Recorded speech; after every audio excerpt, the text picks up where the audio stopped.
چند وقت خیرت اومدی دوماتا چیکار کنم 3 ماه آخرش در خونه نه شب میخوره نه روز میخوره ساعت 1 شب ای کار بگردم میاد 3 رای اوقات میکنم اوقات من نگاه نمیکنم زنگ زدی شه ها جای زنگ زدم گفتم چم اومده بی اومدی است ایرا همون مایچیکش سوز بود فهمیدی؟ انم یا لطه و یا ستیل و یا او مشکید و مشوش عروضی تکسیس شده ای گشتنو ای گوزنو همه دیگر شده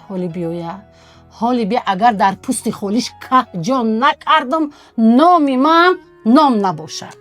چگون تایفتایم یگون عروسی افته اوقاتی با مزش میکنم بفکرم دیگه اوقات من در نظرش نمیتوه خبا تکسی شده می اومد آخی در ماشینش هر روز رنگ و برنگ و دخترها میشینن با نمی اومد بی بلا نیسته حاج بیاید ما میبینیم ما چیکار میکنیم اینا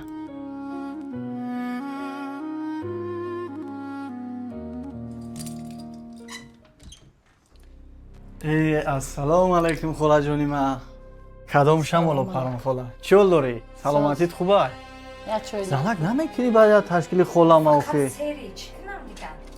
هی با خاله ما اوخی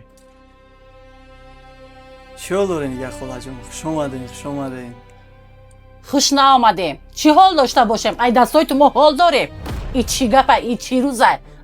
اما ما چیکیت ساز نبود داماد یک لطه و یک ستیل در دستت آو تر و میشکیدی میششتی این تکسیس شدی بلا شدی کو درباره 4 بلان دیگه شتگی غیر ویر ای چی گپه در خونه نه سحر اوقات میخوردی نه بیگه اوقات میخوردی نه عبید اوقات میخوردی ایتن نیرنگا برو آوردی داماد تینجیه چه خاله خیلی کاره خاله جون خیلی من بعضی وقت دیر میام مثالی گپ میگم ناراحت نکنم شما چی به خاله عصبی میشین این گپ رو یک جا برو وردین من یگون چی نبرو وردم خاله همه چی را تامین کردیستم آوردیستم خاله مهنت کردیستم یک زندگی همه برای یک کمبودی را گفتی همون گپای استو کردن یا از اینه بالا رفتن باید مهنت کنه آدم شبانه روزی اکه میان شکست داماد مهنت کردنه یا تو مهنت میکنی یگان بلا داری ها البته یگان در این ماشینا هر روز یک دخترچه‌ای رنگ و برنگ دیگه دیده خوراک دختری ما نمیخوری این دختر 2 ماه میگه که اوچه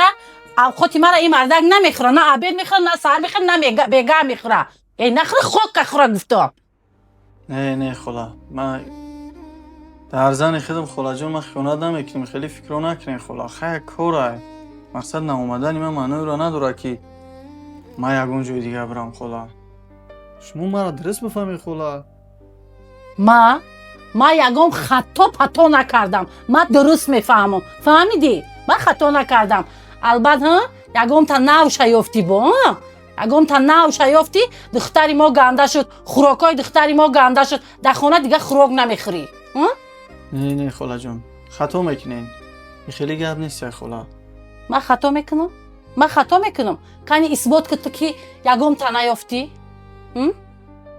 خاله من اثبات میکنم از 100% جواب میگم که خاله جون من یگان جون نمیرم من همه همین مهنتم همه کوششم برای همین زندگی من برای اویلم خاله جون چی به شما مرا نادرست میفهمین این میتونم اثبات کردن نتونی من حاضی دختر و میگم میبرم میرم من دیگه دختر ما در خونه تو نمیمونم فهمیدی یعنی شما گفتنی که من همین شبا خونه هر کس میرم همین شبا تو دختر بازی میری پیش کدام عروسی نو یافتی پیش عروسی نود میری برای الان میخوای خوراک دختر ما را نمیخوری من شما دا اثبات میکنم که خاله جان من خیانتکار نیستم من شما دا اثبات میکنم که من در رای بیرا نیستم من اثبات میکنم که من مهنت میکنم خاله میشوا اثبات کو بیا میرم رفتم اثبات کو رفتم یعنی که اثبات کردن من دختر ما دمی جان نمیمونم بیا رفتم اثبات کو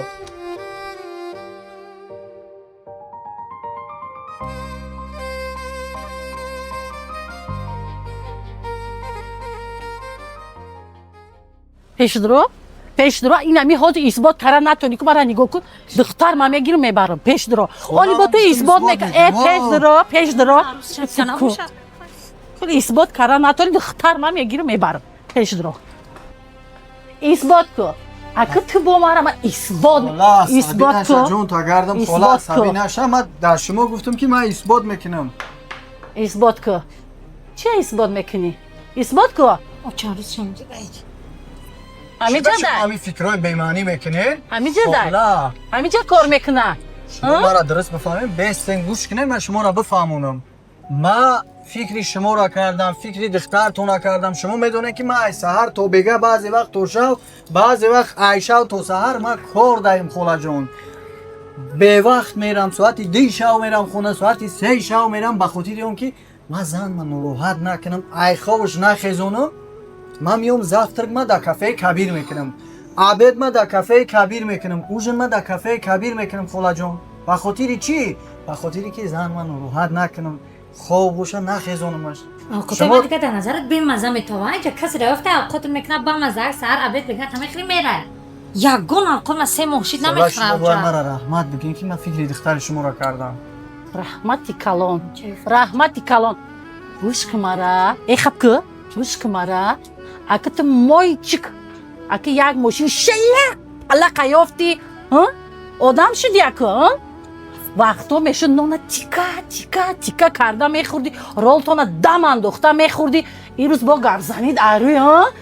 با کجا میامدی با کبیر بیو یک شدی گوش کو این کبیر این کافه این رستوران اون مردکای سومدار میرن این اینجا پری سوم میکنن اینای قغاوسی سوم هم میگیرن با میرن تو چند سوم داری قطعی عربه شلق پلق ده خلا خودت خطا میکنی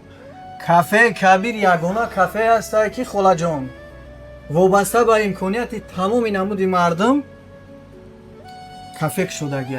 خوراکا را آماده میکنه میدونی که خلا ما در همینجا چقدر از خود میکنیم راست در همینجا یک عبدی ما میدونی چند سو میشه خلا چند سوم نیم تا قروتو خیر یک دونه نان یک چای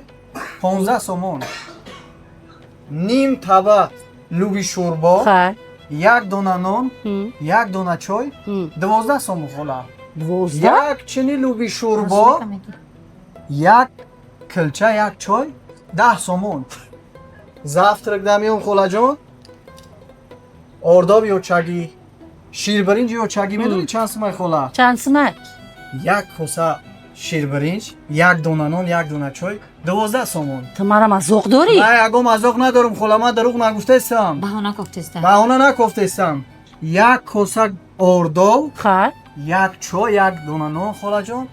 9 سومون اه. شیر چای هم همین خیل بسه؟ تخم ساسیسکا میدونی چند سومه چند خلا سومه؟ 2 دونه تخم 2 دونه ساسیسکا یک دونه نان یک دونه چای 12 سومون خلاصه گپ که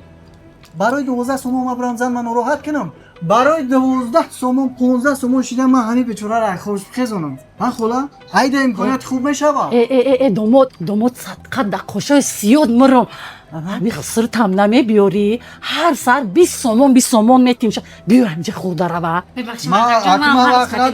من وقت ندارم من میگم سراغه کافه کبیر دوستان عزیز در چند جا کافه کبیر است مخصوصا همین کافه در بازار سخاوت قرار دارد دوستان عزیز در رو بروی دامی پردیفن یعنی که همین بازار سخاوت خودش در استانوفکا میشوه پشتی همین استانوفکا خطی بعد خطی همین خیره میشوه همینجا میشوه کافه کبیر دوستان عزیز کافه کبیر یگانه کافه که تمام خوراک‌های ملی را با طعم لذت و تکرار بهر شما آماده می‌کنه نه تنها ملی اروپایی هم بله